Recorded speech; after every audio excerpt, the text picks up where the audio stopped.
नमस्कार मेरे प्यारे साथियों, आप सभी का स्वागत है। मेरे प्यारे साथियों, चलिए आज हम लोग 12 क्लास का जो आपका इकोनॉमिक्स है उसका first chapter micro economics and introduction, उसके एमसीक्यू को चलिए सॉल्व करते हैं। देखिए अभी जो आप लोगों का एग्ज़ाम आ रहा है, नवंबर दिसंबर में होने वाला एग्ज़ाम है, बोर्ड एग्ज़ाम, तो उसमें एमसीक्यू आएगा। तो उसी को देखते हुए चलिए आज हम लोग एमसीक्यू को देखते हैं। और एमसीक्यू के बहुत सारे हम लोग सेशन करेंगे और इस प्रकार से सेशन करेंगे ताकि एग्ज़ाम में आप लोगों का क्वेश्चन एक भी ना छूटे। तो आज का जो हम लोगों का टॉपिक है ये इकोनॉमिक्स पर है। इकोनॉमिक्स का फर्स्ट चैप्टर का एमसीक्यू है।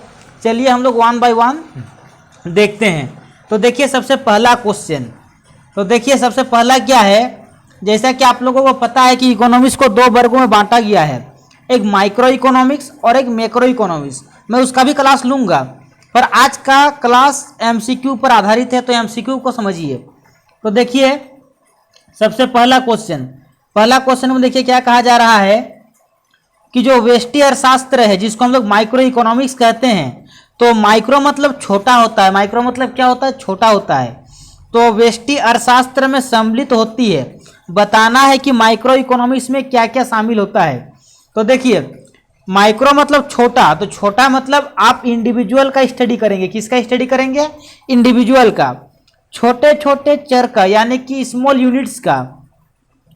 इंडिविजुअल प्राइस डिटर्मिनेंट्स का, यानी कि ऑल ऑफ दी अबव, क्योंकि जितने भी ऑप्शन है सब इस मतलब छोटे छोटे ही हैं और छोटे छोटे आकारों का अध्ययन ही माइक्रो इकोनॉमिक्स के अंतर्गत किया जाता है। तो इसका आंसर हो जाएगा आपका ऑल ऑफ दी अबव, उपयुक्त सभी। चलिए next question number 2। Question number 2 में क्या कहा जा रहा है? उपभोक्ता व्यवहार का अध्ययन किया जाता है। बताना है जो कंज्यूमर्स बिहेवियर है, तो कंज्यूमर्स बिहेवियर का हम लोग स्टडी किसमें करते हैं? तो यह माइक्रो इकोनॉमिक्स के अंतर्गत किया जाता है कि इनकम थ्योरी के अंतर्गत किया जाता है कि मैक्रो इकोनॉमिक्स के अंतर्गत किया जाता है, या फिर इनमें से कोई नहीं, मतलब उपयुक्त में कोई नहीं। बताइए इसका सही आंसर क्या होगा? तो देखिए इसका जो अध्ययन है उपभोक्ता व्यवहार का अध्ययन, तो उपभोक्ता व्यवहार का अध्ययन हम लोग करते हैं माइक्रो इकोनॉमिक्स के अंतर्गत। किसके अंतर्गत? माइक्रो इकोनॉमिक्स के अंतर्गत, यानी कि ऑप्शन नंबर ए इसका सही आंसर हो जाएगा। चलिए नेक्स्ट क्वेश्चन। तो देखिए नेक्स्ट क्वेश्चन में क्या कहा जा रहा है? नेक्स्ट क्वेश्चन में कहा जा रहा है कि व्यष्टि अर्थशास्त्र के अंतर्गत निम्न में किसका अध्ययन किया जाता है? Which of the following is studied under micro economics? Micro economics के अंतर्गत हम लोग किसका अध्ययन करते हैं? तो देखिए इंडिविजुअल यूनिट का, तो इसका सही आंसर हो जाएगा इंडिविजुअल यूनिट, क्योंकि हम लोग छोटे इकाइयों, व्यक्तिगत इकाइयों का अध्ययन हम लोग माइक्रो इकोनॉमिक्स के अंतर्गत करते हैं। ऑप्शन नंबर अगर बी की बात करें तो इकोनॉमिक एग्रीगेट्स, तो इकोनॉमिक एग्रीगेट्स मतलब एग्रीगेट मतलब बहुत सारा मिलावट है ना, समग्र। तो इसका हम लोग अध्ययन करेंगे मैक्रो के अंतर्गत। यहाँ पर कहा जा रहा है कि माइक्रो के अंतर्गत किसका अध्ययन किया जाता है, तो इसका सही आंसर हो जाएगा इंडिविजुअल यूनिट्स।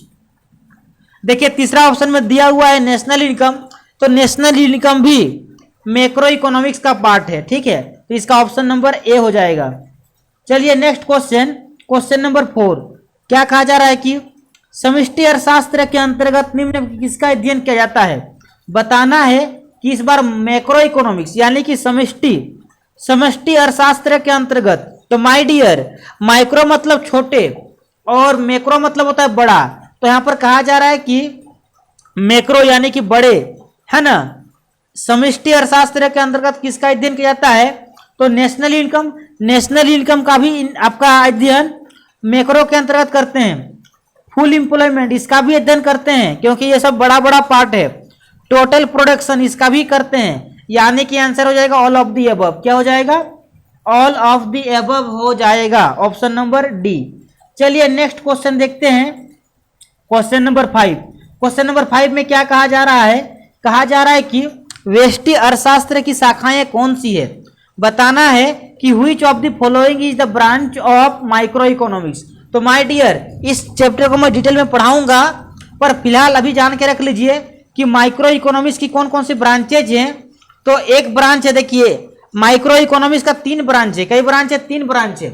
एक ब्रांच का नाम है प्रोडक्ट प्राइस डिटर्मिनेशन, दूसरा है फैक्टर प्राइस डिटर्मिनेशन, और तीसरा है इकोनॉमिक वेलफेयर। तो ऑल ऑफ दी अबव क्या हो जाएगा answer? All of the above, क्योंकि ये तीनों का तीनों माइक्रो इकोनॉमिक्स का ब्रांच है।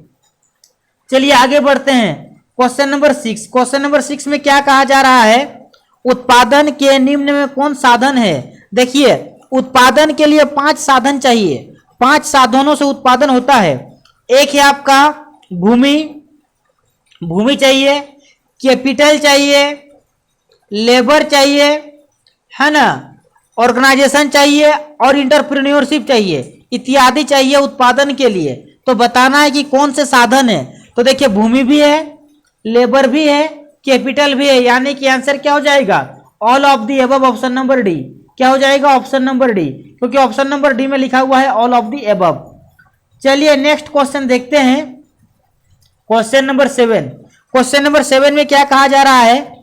माइक्रोज, जिसका अर्थ होता है छोटा। माय डियर, मैं आप लोगों को बता दूं, ये जो माइक्रो इकोनॉमिक्स और मैक्रो इकोनॉमिक्स, जो इकोनॉमिक्स को 2 वर्गों में बांटा गया है, एक का नाम है माइक्रो इकोनॉमिक्स और दूसरा का नाम है मैक्रो इकोनॉमिक्स। ये जो है लैंग्वेज, यह किस लैंग्वेज से लिया गया है, क्या आप लोग को पता है? तो देखिए, यह ग्रीक भाषा से लिया गया है। कौन से भाषा से? ग्रीक भाषा से लिया गया है। और माइक्रो जो बना है, यह माइक्रोज से बना है, जिसका अर्थ होता है छोटा। और जो मैक्रो है, यह मैक्रोज से बना है, जिसका अर्थ होता है बड़ा। तो क्वेश्चन क्या कहा जा रहा है कि माइक्रोज जिसका अर्थ होता है छोटा, माइक्रोज जिसका अर्थ होता है छोटा, निम्न में कौन सा शब्द है? माय डियर, माइक्रो और मैक्रो दोनों का दोनों कौन सा लैंग्वेज से लिया गया है? ग्रीक लैंग्वेज से लिया गया, ग्रीक भाषा से लिया गया है। ऑप्शन नंबर बी हो जाएगा। क्या हो जाएगा? Option number B. चलिए next question, question number 8। Question number 8 में क्या कहा जा रहा है कि आर्थिक क्रियाओं के अध्ययन के संदर्भ में अर्थशास्त्र को 2 शाखाओं में बांटा गया है ना। एक व्यष्टि होता है, एक होता है समष्टि, यानी कि इकोनॉमिक्स को 2 वर्गों में बांटा गया है। एक है आपका micro economics and second one is macro economics. तो कहा यह जा रहा है कि किसने बांटा है? इकोनॉमिक्स को 2 वर्गों में बांटने का कार्य किसने किया था? माय डियर, इकोनॉमिक्स को 2 वर्गों में बांटा है आपका रेगनर फ्रिश ने। किसने बांटा है? रेगनर फ्रिश ने बांटा है। ऑप्शन नंबर सी हो जाएगा। देखिए, आप लोग इसको इस माध्यम से भी याद रख सकते हैं कि देखिए, नाम क्या है विद्वान का? नाम क्या है? रेगनर फ्रिश। क्या नाम है? रेगनर फ्रिश। आप लोग फ्रिश से इस प्रकार से याद रख सकते हैं, फ्रिश से आप लोग इस प्रकार से याद रखिए, फिश। फ्रिश से क्या? फिश। तो माय डियर, जब हम लोग को मछली खाना पड़ता है तो क्या करते हैं? 2 वर्गों में बांटते हैं मछली को, क्योंकि हम लोग पूरा एक बड़ा मछली तो खाते नहीं है, 2 वर्गों में बांट के खाते हैं। तो बांटने का काम, जैसे ही आप लोग को बांटने वाला याद आ जाए कि इकोनॉमिक्स को 2 वर्गों में बांटा गया, माइक्रो और मैक्रो, तो किसने बांटा है? रेगनर फ्रिश ने बांटा है। आई होप आप लोग इस ट्रिक को एंजॉय किए होंगे। चलिए नेक्स्ट क्वेश्चन देखते हैं, क्वेश्चन नंबर 8। देखिए क्वेश्चन नंबर 9, क्योंकि 8 तक तो हम लोग लास्ट देखिए स्लाइड में देखें। चलिए अब 9 नंबर को देखते हैं। तो देखिए 9 नंबर में क्या कहा जा रहा है, जरा गौर फरमाइएगा। कहा जा रहा है कि किसने कहा कि अर्थशास्त्र धन का विज्ञान है? माय डियर, अर्थशास्त्र धन का विज्ञान है, ऐसा किसने कहा है? तो ऐसा कहने वाला विद्वान कौन? उसका खुद फादर। फादर मतलब एडम स्मिथ। एडम स्मिथ ही फादर है इकोनॉमिक्स का। और एडम स्मिथ ने ही क्या कहा कि अर्थशास्त्र धन का विज्ञान है। चलिए नेक्स्ट देखते हैं, क्वेश्चन नंबर 10। क्वेश्चन नंबर 10 में क्या कहा जा रहा है? अर्थशास्त्र चयन का तर्कशास्त्र है, यह किसने कहा है? बताना है। बहुत वेरी वेरी इंपॉर्टेंट स्टेटमेंट है ये। स्टेटमेंट आप लोगों से डायरेक्ट क्वेश्चन पूछा जाएगा कि यह स्टेटमेंट किसका है। तो अर्थशास्त्र चयन का तर्कशास्त्र है, ऐसा कहने वाला कौन है? तो रॉबिन्स। कौन है? रॉबिन्स, है ना। आप लोगों का एक होमवर्क है, आप लोग बताइएगा ये जो रॉबिन्स है ये मेल है कि फीमेल है? आप लोग कमेंट करके बताइएगा। ये जो इकोनॉमिक्स है, अर्थशास्त्र है, अर्थशास्त्री है रॉबिन्स, तो रॉबिन्स महिला है कि पुरुष है? बताइएगा तो, है ना। तो इसका आंसर क्या हो जाएगा? रॉबिन्स। अर्थशास्त्र चयन का तर्कशास्त्र है, ऐसा किसने कहा है? रॉबिन्स ने कहा है। चलिए नेक्स्ट देखते हैं, क्वेश्चन नंबर 11।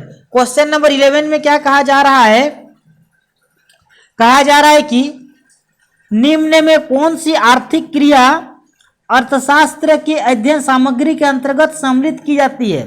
बताना है कि कौन सी आर्थिक क्रिया है जिसको कि हम लोग अर्थशास्त्र की अध्ययन सामग्री के अंतर्गत शामिल करते हैं। तो माय डियर आप लोग इसका आंसर जल्दी से बताइए। तो देखिए इसका आंसर क्या है। पहला, असीमित आवश्यकताओं से जुड़ी आर्थिक क्रियाएं, जैसा कि इकोनॉमिक्स में हम लोग पढ़ते हैं और मैं आप लोगों को पढ़ाऊंगा भी डिटेल कि हमारे जो साधन या सीमित है और आवश्यकताएं अनंत है। तो अनंत आवश्यकताओं की पूर्ति सीमित साधनों से कैसे करें, ये इकोनॉमिक्स हम लोगों को बताता है। तो एक समस्या क्या है, एक है कि असीमित आवश्यकताएं हैं और दूसरा क्या है कि सीमित संसाधनों, यानी कि जो साधन है ये क्या है, सीमित साधन है। तो यही दो को समस्या है और दो को समस्या से ही हम लोगों का अध्ययन सामग्री बना है इकोनॉमिक्स का। तो इसका सही आंसर क्या हो जाएगा, इसका सही answer option number C, both A and B, क्योंकि असीमित आवश्यकताएं और सीमित साधन ये दोनों ही आर्थिक क्रियाओं को हम लोग इकोनॉमिक्स में शामिल करते हैं और बना है। तो ऑप्शन नंबर सी हो जाएगा। चलिए next question, question number 12। Question number 12 में क्या कहा जा रहा है कि अर्थशास्त्र के जनक थे। बताना है कि who was the father of economics. तो इकोनॉमिक्स के पिता कौन थे, तो एडम स्मिथ। कौन हो जाएंगे, एडम स्मिथ। एडम स्मिथ को अर्थशास्त्र का पिता कहा जाता है। माय डियर मेरा एक क्वेश्चन है आप लोगों से कि माइक्रो इकोनॉमिक्स का पिता और मैक्रो इकोनॉमिक्स का पिता किसे कहा जाता है। आप लोग इसका आंसर जरूर कमेंट बॉक्स में बताइएगा और मैं आप लोगों को डिटेल बताऊंगा। ऐसा बात नहीं कि मैं नहीं बताऊंगा, मैं आप लोगों को डिटेल बताऊंगा। चलिए नेक्स्ट क्वेश्चन देखिए, क्वेश्चन नंबर 13। क्वेश्चन नंबर 13 में क्या कहा जा रहा है, कहा जा रहा है कि अर्थशास्त्र की कल्याण संबंधी परिभाषा के जन्मदाता थे। बताना है कि अर्थशास्त्र की कल्याण संबंधी परिभाषा किसने दिया है। तो देखिए वेरी वेरी इंपॉर्टेंट है, वेरी वेरी इंपॉर्टेंट। यह परिभाषा आप लोगों से पूछा जा सकता है। तो इसका हो जाएगा मार्शल। क्या हो जाएगा, मार्शल, क्योंकि अर्थशास्त्र की कल्याण संबंधी परिभाषा देने वाला कौन था, मार्शल था। चलिए नेक्स्ट देखते हैं क्वेश्चन नंबर 14। क्या कहा जा रहा है, सबसे पहले माइक्रो शब्द का प्रयोग करने वाले। Very very important. देखिए यह क्वेश्चन आप लोगों को इंटरव्यू में पूछा जा सकता है। कल दिन अगर आप लोग कहीं पर भी इंटरव्यू देंगे तो वहां पर आप लोगों से यह क्वेश्चन पूछा जा सकता है, इसका 100% संभावना है। बताना है कि सबसे पहले माइक्रो शब्द का प्रयोग किसने किया था। तो सबसे पहले माइक्रो शब्द प्रयोग करने वाले कौन थे, रेगनर फ्रिश थे। कौन थे, रेगनर फ्रिश थे, क्योंकि इन्होंने ही दो वर्गों में इकोनॉमिक्स को बांटा, एक माइक्रो इकोनॉमिक्स, एक मैक्रो इकोनॉमिक्स। तो शब्द भी किन के द्वारा प्रतिपादन किया गया, इन्हीं के द्वारा, यानी कि रेगनर फ्रिश के द्वारा। चलिए नेक्स्ट क्वेश्चन, क्वेश्चन नंबर 15। किसके अनुसार अर्थशास्त्र मानव कल्याण का विज्ञान है। माय डियर बताइए कि किसके अनुसार अर्थशास्त्र मानव कल्याण का विज्ञान है। Very very important, very very important है। जल्दी से बताइए आप लोग किसके अनुसार, तो मार्शल के अनुसार। मार्शल के अनुसार क्या है, मार्शल के अनुसार क्या है, अर्थशास्त्र मानव कल्याण का विज्ञान है। अर्थशास्त्र मानव कल्याण का विज्ञान है। चलिए नेक्स्ट क्वेश्चन देखिए, क्वेश्चन नंबर 16। क्या कहा जा रहा है, निम्नलिखित में कौन उत्पत्ति का साधन नहीं है।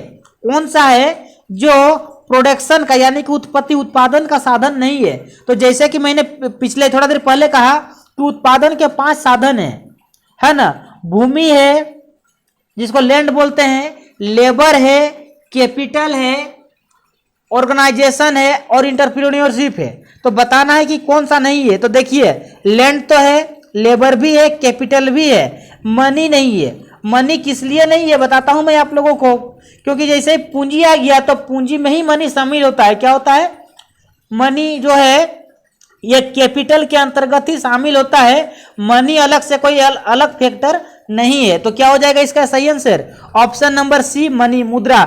मुद्रा उत्पादन का साधन नहीं है, बल्कि पूंजी में ही मुद्रा शामिल होता है। जब पूंजी है तो यह तो उसी में आ जाएगा, अलग से ये कोई साधन नहीं है। चलिए नेक्स्ट क्वेश्चन देखते हैं, क्वेश्चन नंबर 17। क्वेश्चन नंबर 17 में क्या कहा जा रहा है कि निम्न में कौन सा कथन सही है। बताना है कि which of the following statement is true. आप लोगों को ट्रू स्टेटमेंट बताना है। तो सुनिए पहला स्टेटमेंट, मनुष्य की आवश्यकताएं अनंत होती है। माय डियर बिल्कुल सही बात है, मनुष्यों की आवश्यकताएं क्या होती है, अनंत होती है, बहुत सारी आवश्यकताएं होती है। दूसरा, साधन सीमित होते हैं। वेरी गुड, साधन जितने भी हैं, रिसोर्सेस जितना भी है क्या है, सीमित है, लिमिटेड है। तो देखिए अगला क्या है, दुर्लभता की समस्या चयन को जन्म देती है। यह बात भी सही है कि दुर्लभता की समस्या चयन को जन्म देती है। देखिए उदाहरण इस प्रकार से लीजिए, सपोज आप कमाते हैं 10,000 और आपको बहुत कुछ चाहिए, तो आप क्या करेंगे, चयन करेंगे। एक ही बार में 10,000 में तो सब कुछ खरीद नहीं सकते हैं, तो क्या करेंगे आप, चयन करेंगे। तो दुर्लभता की समस्या चयन को जन्म देती है, ये सही बात है। अगर दुर्लभता नहीं होता तो चुनाव करने का कोई जरूरत नहीं पड़ता, अंधाधुंध जो मन कर रहा सब खरीद लो, जो चाहिए ले लो। लेकिन क्या है, दुर्लभता की समस्या है जिस कारण से हम लोगों को चयन करना पड़ता है, चयन को जन्म देती है। यानी कि आंसर कौन सा हो जाएगा, option number D, all of the above. क्या हो जाएगा, ऑल ऑफ दी अबव इसका सही आंसर हो जाएगा, इनमें से सभी। ठीक है, आई होप आप लोग समझ गए होंगे। चलिए देखते हैं आज का लास्ट क्वेश्चन, क्वेश्चन नंबर 18। और इस चैप्टर से इतने ही एमसीक्यू बन सकते हैं, इसके अलावा और कोई भी एमसीक्यू इस चैप्टर से नहीं आएगा। चलिए देखते हैं। तो नेक्स्ट में क्या कहा जा रहा है, कहा जा रहा है कि व्यष्टि अर्थशास्त्र में निम्न में किसका अध्ययन किया जाता है, which of the following is studies under micro economics. Micro economics के अंतर्गत हम लोग किसका अध्ययन करते हैं। यह क्वेश्चन रिपीट हो गया है, रिपीट नहीं हुआ, सिमिलर टाइप का हम लोग क्वेश्चन देखे हैं। तो देखिए किसका अध्ययन करते हैं, तो इंडिविजुअल फैमिली का, किसका, इंडिविजुअल फैमिली का। हाँ, इंडिविजुअल को ही हम लोग माइक्रो इकोनॉमिक्स के अंतर्गत पढ़ते हैं। दूसरा क्या है, इंडिविजुअल फर्म। हाँ भाई ये भी सही है, क्योंकि इंडिविजुअल फर्म का भी स्टडी हम लोग माइक्रो के अंतर्गत ही करते हैं। अगला क्या है, इंडिविजुअल इंडस्ट्री। ये बात भी सही है, क्योंकि इंडिविजुअल का बात है तो इंडिविजुअल इंडस्ट्री का भी अध्ययन करते हैं। यानी कि क्या हो जाएगा, all of the above, option number D.